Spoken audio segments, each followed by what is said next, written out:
Hey, look, folks, we're making zucchini and we're spiralizing it, making it into noodles. And as you know, if you do any kind of gardening at home, those zucchinis, they start coming, man, and they get big and they get fast and they just keep on coming. But what you should do is you probably should use when they're about this size because now they're really the best. So when you spiralize these babies, we're making noodles. And what we'll do is I got about 3 tablespoons of oil in there, maybe a little less. I'll put some more in later. I'm gonna put garlic in here. And we're gonna get that garlic going a little bit. And we're gonna put some parsley in here, believe it or not, that early in the game, right?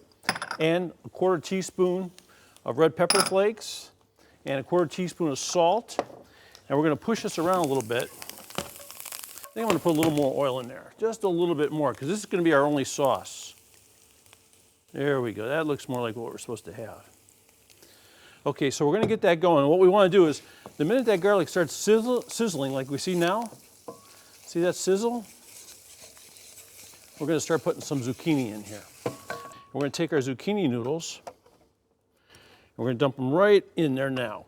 But the thing about zucchini noodles is you can't cook them a long time. You only can cook them about 3 or 4 minutes because they'll get real mushy. And once they get mushy, they're not as much fun as they were when they were nice and crisp.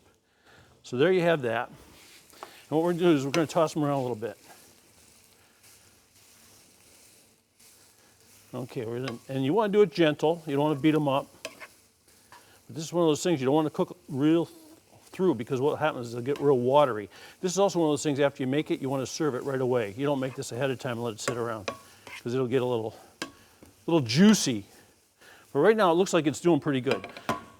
And here's what I'm gonna do for some toppings. We're gonna put some toasted breadcrumbs in here and a little Parmesan cheese. Now these toasted breadcrumbs, what I did was I took ciabatta bread, sliced it real thin, toasted it. Then after it was toasted, I took a little clove of garlic and just rubbed it on it a little bit. And then I took a brush with olive oil and I brushed it a little bit. So these things are great. When you make these at home with pasta or something like that, the kids go crazy for them. You can't make enough of them. You can make a whole loaf of bread. And I'll tell you what, it's fantastic. So then what I did, I got out my meat smasher. Oh, this is going great.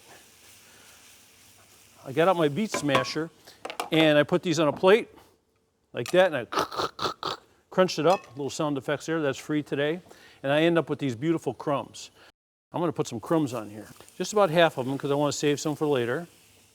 And I've got some Parmesan Reggiano. You can use Romano if you want. Half of that. I'm gonna toss that around a little bit.